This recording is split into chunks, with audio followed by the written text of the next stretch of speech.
Assalamu alaikum.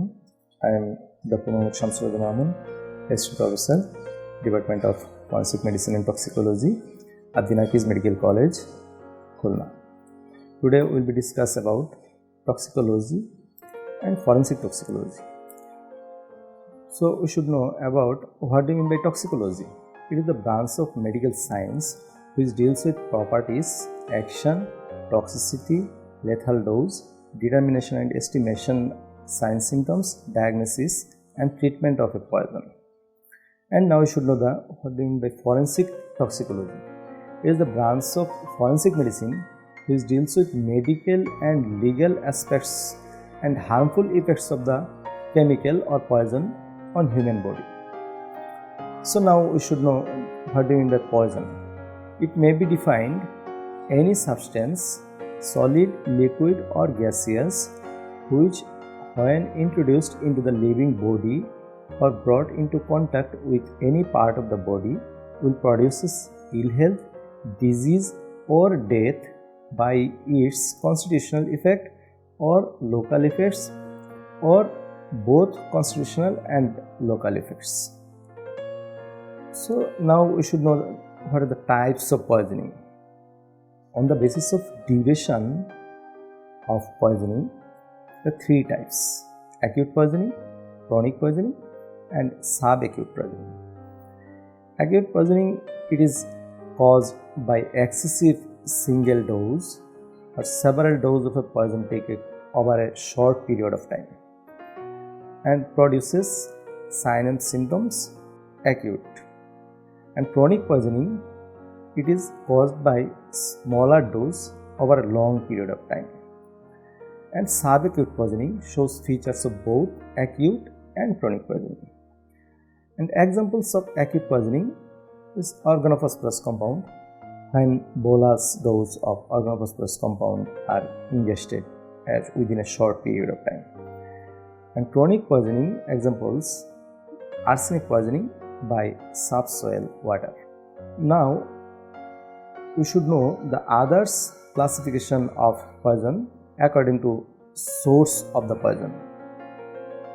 According to source of the poison are classified: agricultural poison or horticultural poison, household poison or domestic poison, industrial poison, animal poison, vegetable poison, drugs and medicine, and food and drinks. Domestic poison, these are available in home, such as detergent, desinfectants, insecticides, pesticides. And agricultural poison, commonly insecticides and pesticides. Industrial poison are lead, copper, carbon monoxide and carbon dioxide.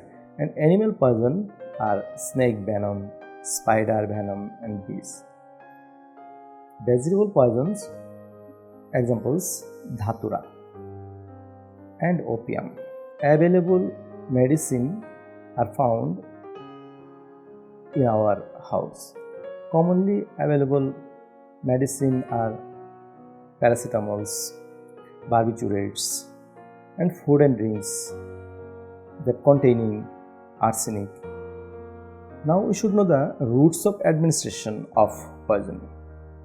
What are the routes of administration?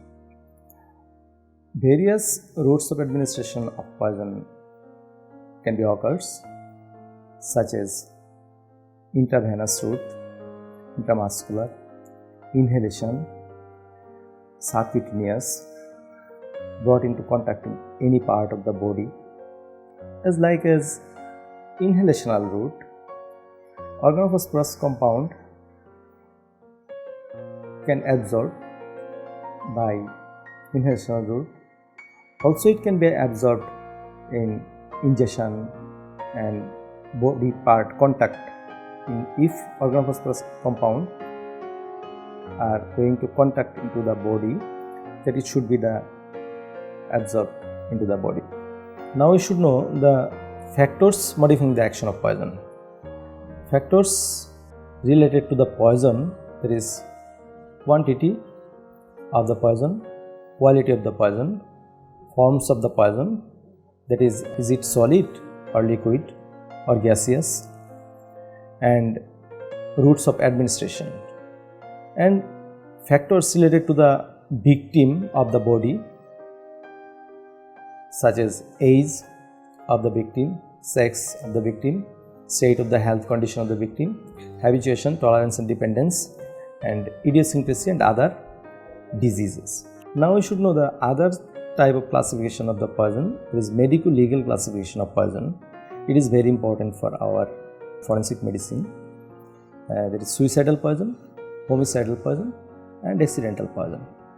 It's like example, suicidal poison are barbiturates, organophosphorus compound. Barbiturates is the common suicidal poison of urban area, and organophosphorus compound is common suicidal poison in rural area.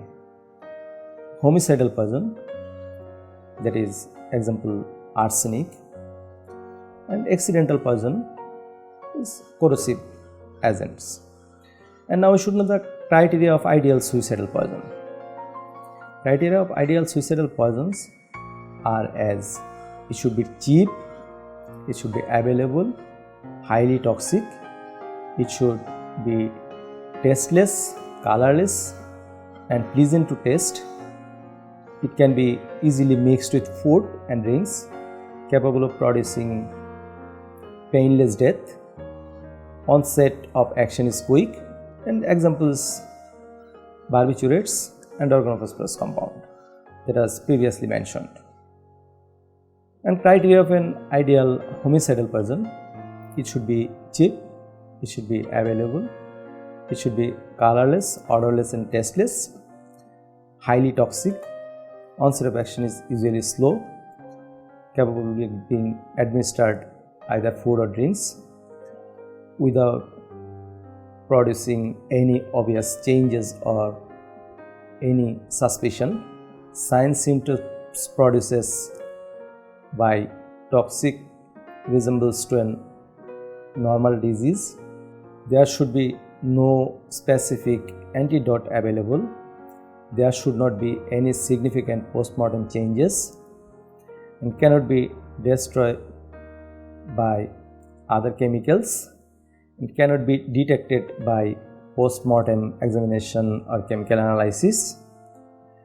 And first 2 points is it should be cheap and it should be as available are going to be omitted.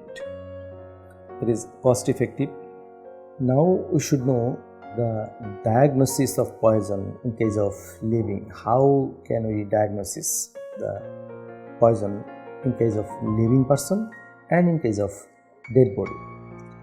In case of living person, there should be required a history taking, and history taking means type of the poison, time of the poisoning, source, amount and motives of the poisoning, and appearance, clinical signs and symptoms, physical examination, and preservation and laboratory chemical examination of vomitus, excreta and stomach waste contents, blood or urine. In case of dead body, how we can detect the poison? From history taking, from inquest report, or history taking from the relatives of the deceased, treatment history from hospital records, and postmortem findings. External postmortem findings: